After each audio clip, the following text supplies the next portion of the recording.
Amen. Merci Seigneur pour l'instant de ta parole. Viens nous parler au nom de Jésus. Quelqu'un dit Amen. Alléluia. Marc 11 à partir du verset 22. Marc 11 à partir du verset 22. Merci Living Choir, que Dieu vous bénisse. Jésus prit la parole et leur dit: ayez foi en Dieu. Je vous le dis en vérité, si quelqu'un dit à cette montagne, ôte-toi de là et jette-toi de la mer, et s'il ne doute point en son cœur, mais croit que ce qu'il dit arrive, il le verra s'accomplir.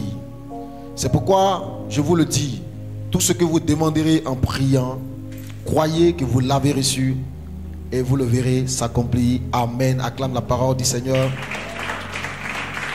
Et assieds-toi s'il te plaît. Alléluia. Merci Seigneur, merci de nous parler, merci de te révéler à nous. Merci de te servir de ces courts instants qui restent pour parler à chacun de nous. Nous sommes là, nous sommes disposés, nous sommes assoiffés. Nous avons faim de ta parole. Nous voulons la manger comme nourriture céleste. Amen. Alléluia. Gloire à Dieu. Alors ce soir, je voulais t'entretenir sur quelque chose. Et je prie que le Seigneur me donne les mots. Amen. Je vais te parler du aujourd'hui. Aujourd'hui. Amen. Alléluia. Alléluia. Tout ce que vous demanderez en priant, croyez que vous l'avez reçu. Amen. Tout ce que vous demanderez, le demanderez, c'est à quel temps? Au futur. Amen. En priant, croyez que vous l'avez reçu. Que vous l'avez reçu, c'est à quel temps? Bon, croyez, c'est à quel temps?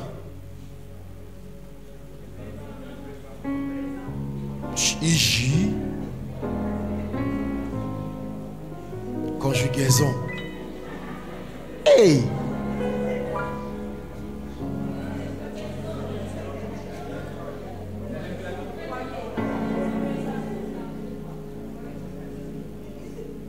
Crois en Dieu.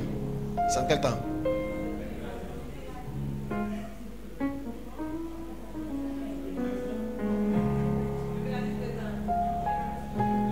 Qui est prof de français ici? Bon, qui était fort en français? Toi, tu as fait bac A, non? Croyez que vous l'avez reçu en quel temps? Crois. Hein? Tu as perdu ta langue. Toi, tu as fait bac A. Alléluia. Que vous l'avez reçu en quel temps?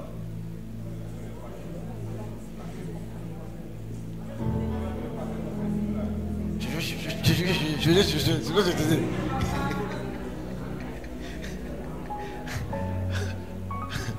Alléluia.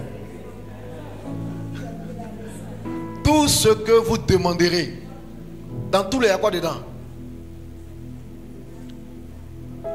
Qu'est-ce qu'il y a dans le tout? Il y a bien un micro. Il y a quoi dans le tout là? Dans le micro à quelqu'un qui veut parler. Il y a quoi dans le tout là?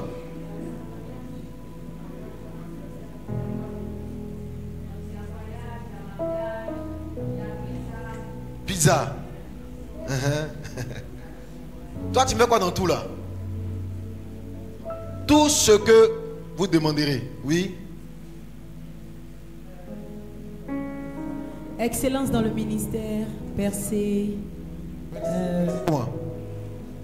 Percée dans le ministère aussi. Percée dans le ministère. Et puis milliardaire. Donc il y a l'argent des âmes. Salut sécurisé. Voilà.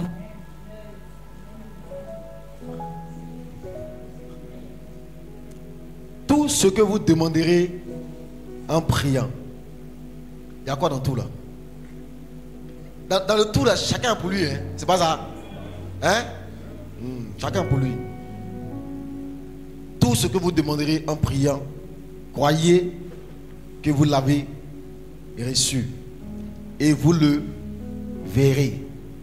Donc il y a beaucoup de temps qui se mélangent ici. Amen. Il y a le futur qui se mélange au présent, qui se mélange au passé, qui se mélange au futur. C'est un ensemble de tout. Donc, Ça même, ça illustre très bien comment la foi opère. La foi opère dans le passé, dans le présent, dans le futur. La foi est capable d'aller dans le passé, de ramener dans le présent les choses passées, les choses que tu as perdues dans le passé. Elle est capable d'aller dans le futur aussi, de travailler dans le futur et de ramener même dans le futur les choses aujourd'hui.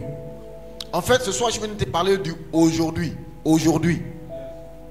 Beaucoup de chrétiens s'attendent à Dieu, mais ils s'attendent à Dieu pour plus tard.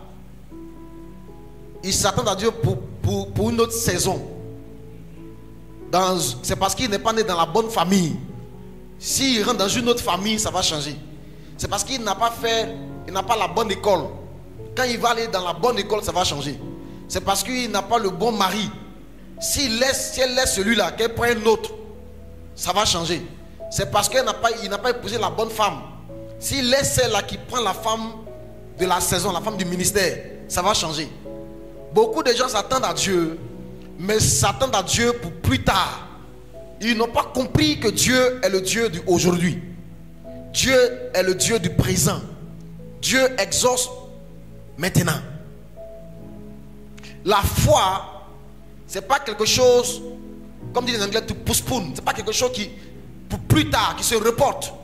La foi opère aujourd'hui. Si tu dis que tu as la foi, moi je vais voir les œuvres aujourd'hui. Regarde, nous on a faim, on veut manger aujourd'hui, pas demain. On veut manger de ton fruit aujourd'hui. On veut bouffer ton salaire aujourd'hui. Je veux recevoir tes dîmes aujourd'hui. Tu n'as pas compris. J'ai dit en tant que pasteur, je veux recevoir tes dîmes aujourd'hui. Moi je veux recevoir tes dîmes aujourd'hui. Je veux aller dormir dans ta maison aujourd'hui.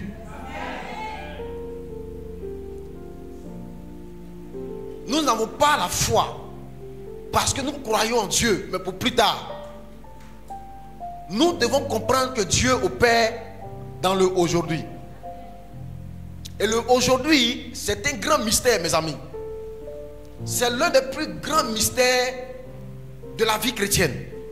Écoute-moi bien. Dieu a créé le monde en combien de jours?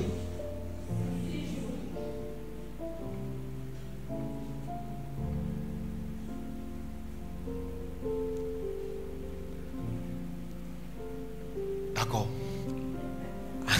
Amen. Alléluia. Dieu a créé le monde en combien de jours? En 6 jours. Amen. Donc il y a eu lundi, mardi, mercredi, jeudi. Alors la Bible n'a jamais dit que c'était lundi. La Bible dit qu'il y a eu un premier jour. Amen. Voilà. Premier jour, il y a eu un soir, il y a eu un matin. Et le jour pour Dieu commence le soir. Le jour commence la nuit. Le jour ne commence pas la journée. Apocalypse dit il y a eu un soir, il y a eu un matin, suffit le premier jour. Hein? Le jour commence la nuit, ça commence à 0 heure, où il faut encore nuit. Donc il ne faut pas dormir quand à 6 heures, puis le jour commence. Les gens t'ont déjà dévancé. Quand on te dit viens la matinale de 5 heures, tu es fâché. Les gens t'ont déjà dévancé sur le jour. J'ai lu tellement de livres de sorciers quand j'étais nouveau chrétien que j'ai compris que ces gens-là travaillent quand le jour commence. Amen. J'espère que j'aurai un jour l'occasion de t'enseigner sur les différentes heures du jour. Amen. Bref, le jour commence la nuit et puis s'achève. Voilà. Il y a soir, il y a matin. C'est fait le premier jour. Dieu a créé toutes choses comme ça. Premier, deuxième, troisième, quatrième, cinquième, sixième jour. Le septième jour, Dieu a fait quelque chose aussi. La Bible dit c'est reposé. Amen. Donc ça aussi c'est une action. Se reposer là, c'est une action. On appelle ça la sagesse du repos. Amen. Maintenant, toutes ces choses que Dieu a faites, ça n'a pas produit le résultat que Dieu a voulu. L'homme que Dieu a créé est devenu pécheur. L'homme que Dieu a créé est allé causer avec le serpent. C'est ainsi que je médite beaucoup sur le serpent. Pourquoi est-ce que c'est Satan que Dieu a... Pourquoi c'est le serpent que Satan a recruté pour travailler? Hein? Alors, le diable a vu que Dieu a créé l'homme à son image. Le diable était jaloux. Il a trouvé le moyen de mettre l'homme en palabre avec Dieu. Et l'homme a péché. Et la création tout entière a été soumise à la vanité. Amen. Parce que Dieu avait établi l'homme comme chef de la création. Et comme l'homme est tombé de son piédestal, est tombé de son autorité, toute la création entière, y compris l'homme, a été soumise à la vanité. Maintenant, Dieu voit ça, Dieu aime l'humanité. Dieu veut faire quelque chose de nouveau. Et c'est ça qu'on appelle un jour nouveau. C'est le jour nouveau qu'on appelle aujourd'hui. Amen. La Bible dit aujourd'hui, si vous entendez sa voix, n'endurcissez pas vos cœurs. Hébreux chapitre 3, verset 15. Le aujourd'hui, c'est le jour nouveau que Dieu a créé. Un jour nouveau. Dieu était obligé de se susciter un jour nouveau pour créer l'homme nouveau, pour faire un homme nouveau. Le aujourd'hui, c'est le jour du salut. Et nous n'avons pas le même jour du salut. Quand ton temps arrive à toi, il faut que tu te sauves. Aujourd'hui, si tu entends sa voix, aujourd'hui, n'endurcis pas ton cœur. Il y a un jour de salut pour toi. Il y a un jour de grâce pour toi. Dieu est le Dieu du aujourd'hui. Dieu est le Dieu du présent. Dieu est le Dieu de maintenant. Ce n'est pas demain. Aujourd'hui, si tu entends sa voix, n'endurcis pas ton cœur. Amen. Un jour, il parlait des Juifs. Il dit, avant qu'Abraham ne fût, ça c'est dans le passé, moi je suis. Donc le Seigneur est le Dieu du aujourd'hui. Il est le Dieu du présent. Et quand il parle de la foi, il dit, quand vous priez pour quelque chose, vous devez croire que vous l'avez reçu. Maintenant, aujourd'hui, vous l'avez reçu aujourd'hui. Dieu ne travaille pas pour Dieu, travaille aujourd'hui. Écoute-moi, je veux que Dieu me donne les mots pour t'expliquer ça. C'est parce que ce que je suis en train de dire est tellement important que si tu le captes, tu vas vivre le miraculeux à tout moment. Dieu est capable de te bénir aujourd'hui. Écoute-moi, les hommes ont tendance à chercher toujours autre chose, attendre une autre occasion, attendre d'autres opportunités pour voir les miracles. Jésus dit aujourd'hui, si tu entends sa voix, que tu n'endurcis pas ton cœur, tu vas recevoir le sozo, le salut, c'est-à-dire la visitation de Dieu. Dieu n'a pas besoin de plus tard pour te bénir. Dieu, même dans ta saison où tu es, la saison actuelle, Dieu travaille dans les saisons. Aujourd'hui, c'est une saison. Dans la saison actuelle, là, Dieu dit, il veut te visiter. Beaucoup de gens se disent qu'en changeant d'église, ça va changer pour moi. Non. Même dans l'église où on est, dans un quartier où on appelle centre social, où il y a beaucoup de cas sociaux, dans un quartier où il n'y a pas de route, où tout le temps les gens vident leurs égouts sur la route, Dieu est capable de nous bénir ici, de construire une méga church, une grande cathédrale ici, aujourd'hui. Ici, on peut bâtir quelque chose de très puissant ici, qui va envahir le monde. On peut élever ici des fils qui vont devenir des champions nationaux et internationaux. Moi, mais le problème c'est que tu n'as pas la foi. Tu ne crois pas à l'instant présent. Tu ne crois pas que dans ce que Dieu t'a déjà donné là, il peut manifester sa gloire dedans. C'est pour ça que tu veux une autre femme, un autre travail, une autre église, un autre pasteur, un autre pays. Oh, Dieu travaille dans le présent. Je ne sais pas si tu comprends ce que je dis. Dans la famille dans laquelle tu es né, regarde, dans la famille dans laquelle tu es né, où personne n'a l'argent, où personne n'a jamais voyagé, c'est là-bas que Dieu veut te bénir. Ce n'est pas dans une autre famille, c'est dans le aujourd'hui où tu es. La famille où on ne se marie pas, où on ne travaille pas, où les gens font palabre, où c'est une famille qui est connue pour une famille palabreuse, une famille. Hey! La foi opère dans ta réalité présente. La foi n'opère pas dans ta réalité future. La foi, ce n'est pas pour demain, c'est pour aujourd'hui. Si tu demandes quelque chose, tu dois croire que maintenant tu l'as reçu. Ce n'est pas pour plus tard. Même si cette foi-là, qui va opérer, va finalement te sauver pour t'envoyer quelque part, mais elle commence à opérer ici. Tous ceux qui étaient dans la Bible qui ont vécu des miracles n'ont pas attendu Dieu pour plus tard. Dans la situation où ils étaient, ils se sont attendus à Dieu. Dans la situation où ils étaient, dans la maison où ils étaient, dans la ville où ils étaient. Écoute-moi, si Dieu doit t'enlever dans le difficile pour t'envoyer dans le facile, comment il va tirer ta gloire dedans? Comment il va tirer une gloire s'il part de quelque chose qui est facile? Dieu prend toujours les choses faibles pour confondre les folles. Dieu prend toujours des choses bizarres pour confondre les choses chics. Dieu prend toujours des gens bizarres qui ont grosse nuque, grosse tête, gros pieds, gros nez. Tu n'as pas compris comment Dieu travaille. C'est pas pour plus tard. C'est dans ta situation actuelle là que ça va se passer. C'est dans ta condition actuelle, avec un salaire de 151 000 par mois, que tu vas construire ta maison. Tu n'as pas compris. La foi opère maintenant. La foi opère maintenant. C'est avec ton salaire qui va payer ton loyer. C'est avec ça que tu vas bâtir ta maison. Regarde. La foi est une ferme assurance des choses qu'on espère. Tu crois fortement que cette maison-là, tu vas l'avoir. Tu crois fortement que tu vas l'avoir. On dit, mais regarde ton salaire. C'est pas ton affaire. Tu crois fortement. Et parce que tu crois à la foi, commence à travailler. Et le Hébreu 11.1 explique très bien comment la foi opère. Une démonstration de ce qu'on ne voit pas. Elle va aller chercher dans ce qu'on ne voit pas là, pour ramener ça dans le réel. Parce que tu crois fermement, ta foi va opérer. Dans Hébreu 13, la Bible dit que la foi est un mystère. Un mystère. C'est quelque chose de caché. C'est quelque chose qu'on ne comprend pas, mais qui opère dans l'invisible. C'est quelque chose qu'on n'arrive pas à cerner. C'est un mystère. Comment quelqu'un qui est esclave dans un pays étranger, et puis il est là, il croit qu'il va devenir champion ici. Comme une fille qui n'a même pas de niveau d'études, qui n'a même pas payé à 25 000 francs en tant que servante, et tout est en train de confesser qu'un jour, à Bougainville, elle aura son immeuble. Un jour, ses enfants vont devenir champions. Un jour, elle va épouser un champion, un premier ministre, un président. Comment? La foi est un mystère. C'est quelque chose qu'on ne peut pas expliquer. Tu n'es pas obligé aussi de tout expliquer ta vie aux gens. Mais toi, tu crois. La foi est quelque chose qu'on ne comprend pas. La foi est un mystère. C'est un mystère. Mais c'est un mystère qui produit des résultats dangereux. La foi est un mystère. Et la foi opère aujourd'hui. La foi opère. Elle opère maintenant.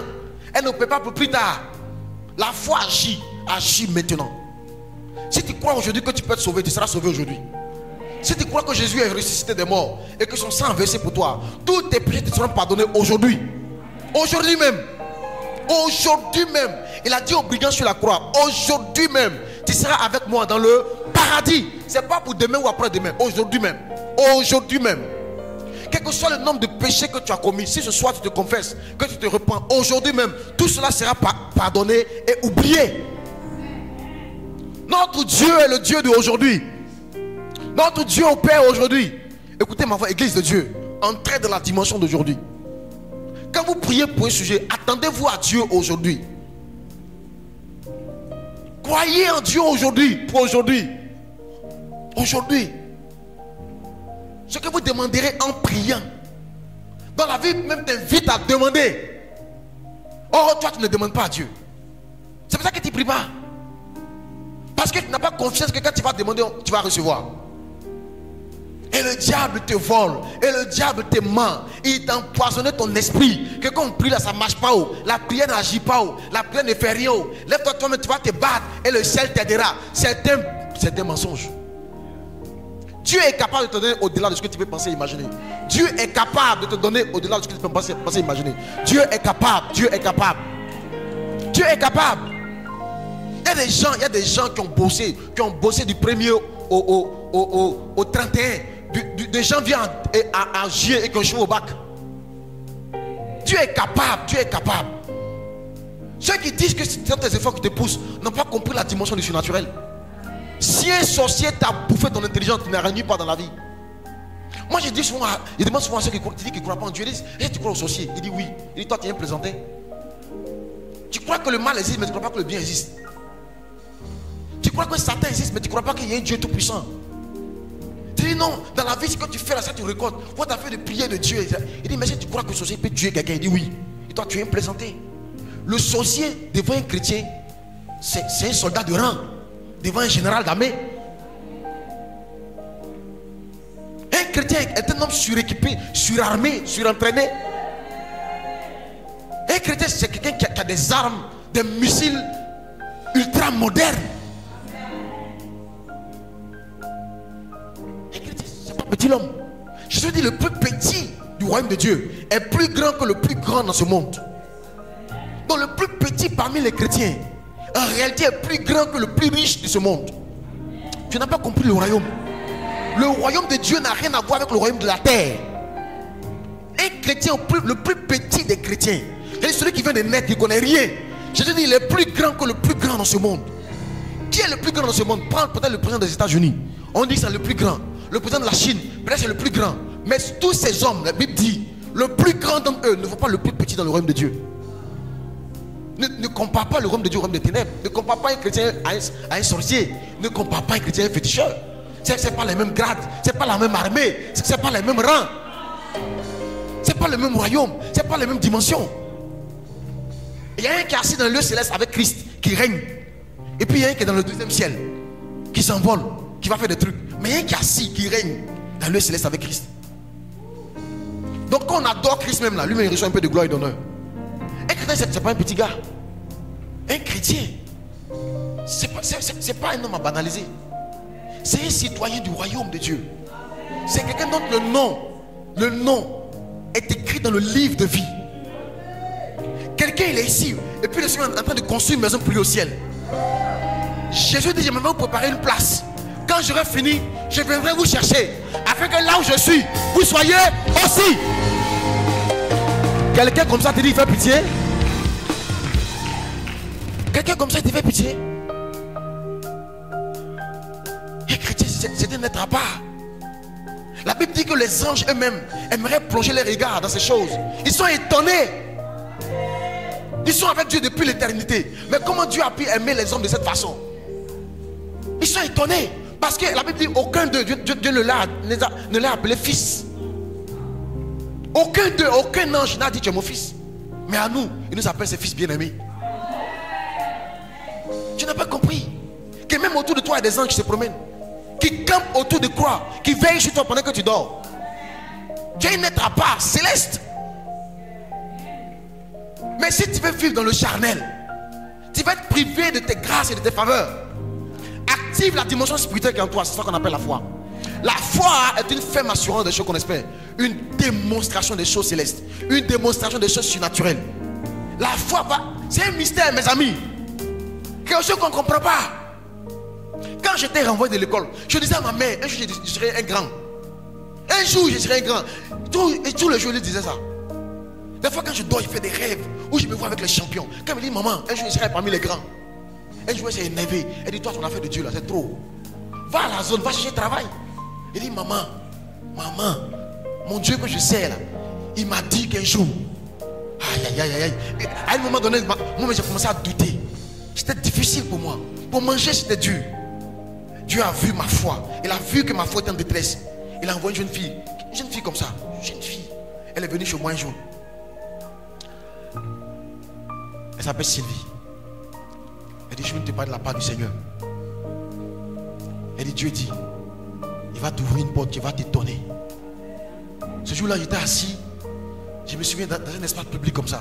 La jeune fille était là. Une jeune fille, elle me parlait de la part du Seigneur.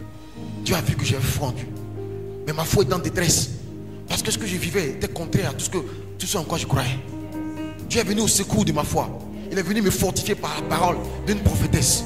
Ce soir, le Seigneur m'envoie pour te fortifier. Il m'envoie pour te dire, ne crains pas, aie confiance. C'est moi qui t'ai envoyé dans ce mariage. C'est moi qui t'ai envoyé dans ce travail. C'est moi qui t'ai envoyé dans cette maison. C'est moi qui t'ai fait naître dans cette famille. C'est moi qui t'ai envoyé dans cette église. Je ne vais pas te bénir plus tard, je te bénis ici, aujourd'hui, maintenant.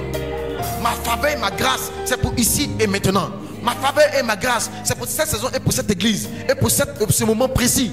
Ma faveur et ma grâce, c'est pour cette tribu où je t'ai envoyé. Il ne faut pas chercher à aller dans la tribu de Issachar ou bien dans Nephtali. Tu es dans Azer, c'est là que je t'ai emmené. Là où je t'ai planté, là, c'est là-bas que tu vas pousser, porter du fruit, récolter et moissonner au centuple. Notre Dieu est le Dieu d'aujourd'hui. Je m'attends à toi. Dieu est mon pourvoyeur. Je m'attends à toi maintenant. Maintenant. Je ne sais pas ce que tu vis, je ne sais pas ce que tu traverses. Il y a 2 semaines de cela, j'ai été enveloppé par le désir du péché. Et j'ai dit, Seigneur, secours-moi. J'ai pris mon temps. Et j'ai commencé à remplir mes pensées des paroles du Seigneur, à lire la Bible, à réciter la Bible. J'ai senti le secours de Dieu venir à moi. J'ai été délivré de cette force puissante qui est en train de m'envelopper. J'ai été libéré par la puissance de Dieu. Dieu veut te délivrer aujourd'hui. Il veut te délivrer aujourd'hui. Tu n'es pas obligé de supporter la captivité, la domination de l'ennemi. Tu peux vivre librement ta vie chrétienne. Tu peux la vivre épanouie. Tu n'es pas obligé d'accepter. Mais il te sera fait toujours selon ta foi. Ta foi, c'est ta foi qui déterminera le niveau que tu vas atteindre avec Dieu. C'est ta foi qui t'amènera dans le niveau que tu vas vivre avec Dieu. C'est ta foi. Il te sera toujours fait selon ta foi. Aujourd'hui, si tu entends sa voix, n'endurcis pas ton cœur. Aujourd'hui, n'endurcis pas ton cœur pour le miracle. Aujourd'hui, n'endurcis pas ton cœur pour la guérison. Aujourd'hui, n'endurcis pas ton cœur pour l'enfant. Aujourd'hui, même, crois que tu as reçu ton mari. Crois même que tu as reçu ton travail. Crois que tu as reçu ton voyage. Crois que tu as reçu ton visa. Crois que tu as reçu ton billet d'avion. Crois que tu as reçu. Crois que tu as reçu ton concours. Crois que tu as reçu ton concours. Crois-le ce soir. Crois-le. Si tu crois, tu verras la gloire de Dieu. Ne t'ai-je pas dit que si tu crois, tu verras la gloire de Dieu? Tout est possible à celui qui croit. Ne t'ai-je pas dit que si tu crois, tu verras la gloire de Dieu? Tu dois croire que Dieu veut le faire aujourd'hui. Tu dois croire que ça se passe aujourd'hui.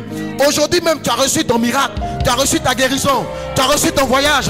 Tu as reçu ta guérison, ta restauration, ta délivrance. Tu as reçu aujourd'hui. Pas demain, pas après-demain, pas plus tard, pas pour l'année future, pour l'année prochaine. Tu l'as reçu aujourd'hui. Ta bourse d'études, tu l'as reçu aujourd'hui. Tu l'as reçu aujourd'hui. Cette promotion, tu l'as reçue aujourd'hui. C'est toi debout, on va prier. Rebra kanta rabase tarabaye.